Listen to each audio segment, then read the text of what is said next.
सब लोगों को। तो मेरी बात ध्यान सुन लेना, और सब लोग पैसे वाले बन जाओगे, सारे लोग। पहले एक चीज मोदी जी ने कहा था कि विदेशों में यहाँ के लोगों का इतना पैसा रखा है कि मैं वापस लाऊंगा तो सबके खाते में 2-2 लाख रुपया आ जाएंगे, कही थी। लेकिन एक पैसा नहीं आया, नहीं आया ना, 15-15 लाख यही आ जाएगा। लेकिन मैं तुम्हें एक मंत्र दे रहा हूं, तुम्हारे खातों में वास्तव में ही 5-5 लाख रुपया आ जाएंगे।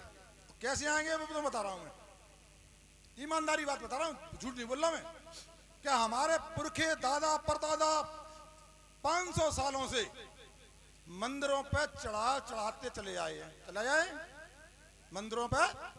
कितना पैसा चढ़ाया है, कितना पैसा चढ़ाया है उन लोगों ने मंदिरों पे। इतना पैसा हो गया है, इतना हो गया है, अरबों खरबों जाने कितना। एक दिन पूरा वो दे रहे थे उसका स्टेटमेंट, इतना हो गया है कि हमारा देश पैसे वाला हो जाएगा। तो मैं आपसे जी कहना चाहता हूं कि भूले भटके से, कहीं धोखे से, कहीं मैं मुख्यमंत्री बन गया, कहीं प्रधानमंत्री बन गया, तो ये बात तय मान लेना, वो भगवान कभी मार्केट नहीं जाते हैं, न कभी हाट बाजार जाते हैं सौदा लेने के लिए। वो पैसा वो कौन यूज कर रहा है, कौन कर रहा है जरा बताओ उस पैसे का। अरे भगवान के पैसे पे मजे कौन कर रहे हैं यार, है कर रहे नहीं कर रहे। हमारे हिंदुस्तान के गरीबों की चढ़ोतरी है वो, बरसों बरसों की। एक एक मंदिर पर लाखों करोड़ों रुपया आ जाता है, छोटे छोटों पे। तो ये बड़े बड़े मंदिर बने जहाँ लाखों लोग जाते हैं, वहां पे सोने चांदी से कमरे के कमरे भरे हुए हैं, और भगवान देख रहे हैं कि लक्ष्मी को कैद कर दिया इन लोगों ने, और मेरे भक्त परेशान हो रहे हैं। तो दोस्तों, कहीं धोखे से मैं कहीं बन गया मुख्यमंत्री प्रधानमंत्री, उस पैसे को आपकी सेवा में लग जाएगा दोस्तों। पैसा आएगा नहीं आएगा बताइए आप, आएगा ना पैसा। इसीलिए मैं आप लोगों से कह रहा हूं ऐसी चीजें। और दूसरा, मैंने एक स्टेटमेंट दिया था, कहां से, दिल्ली से। मैंने कहा 1 करोड़ नौकरी दूंगा बैठे ही बैठे। तो पत्रकार बोले कैसे दोगे। मैंने कहा ऐसे दूंगा कि सारी समाजों में, एक गांव में 4-5 समाज रहती कि नहीं रहती। थोड़ा 1 मिनट बेटी, 1 मिनट और बेटा रुक जा, बेटा रुक जा। बड़ी बड़ी अच्छी बात कर रहा हूँ, मंत्र दे रहा हूँ नए लड़कों के लिए। तुम्हारे एक गधे हो, तुम्हारे लिए मंत्र दे रहा हूँ मैं, सुन लिया करो। तो मैं ये कह रहा हूँ, ये पढ़े लिखे लड़के हमारी समाजों में, ओबीसी SC ST में हजारों लड़के पढ़े लिखे घूम रहे हैं, नहीं घूम रहे, चप्पल चटका रहे, नहीं चटका रहे, कहीं नौकरी नहीं मिल रही है।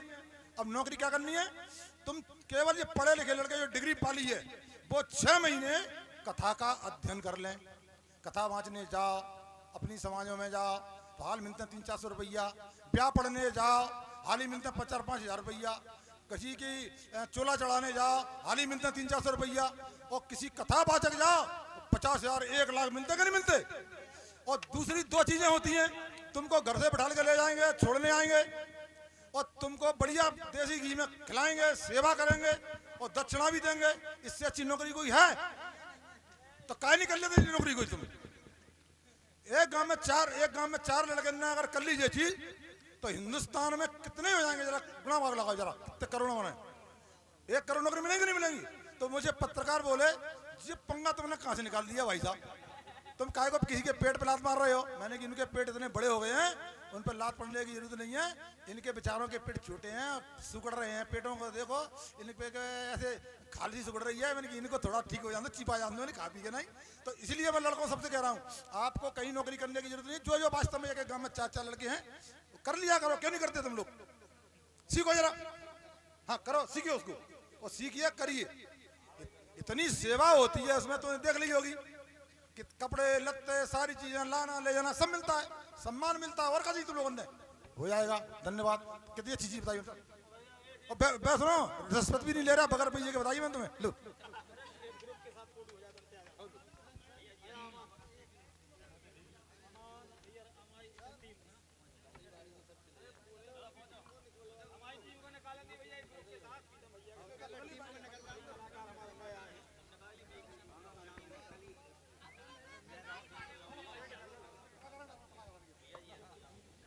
बारी बारी से हो जाए सभी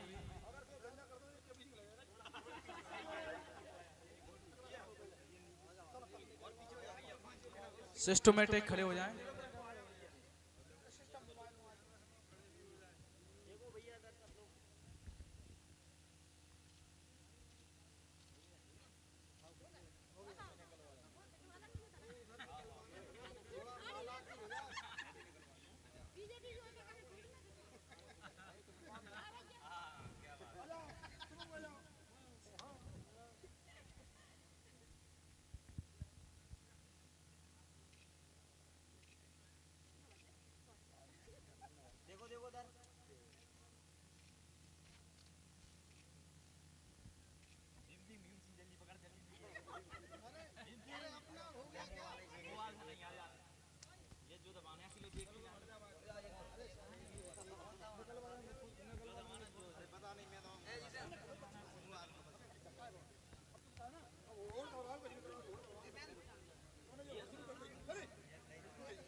महेश जी आ जाए। ओ महेश जी पकड़े अपना माइक।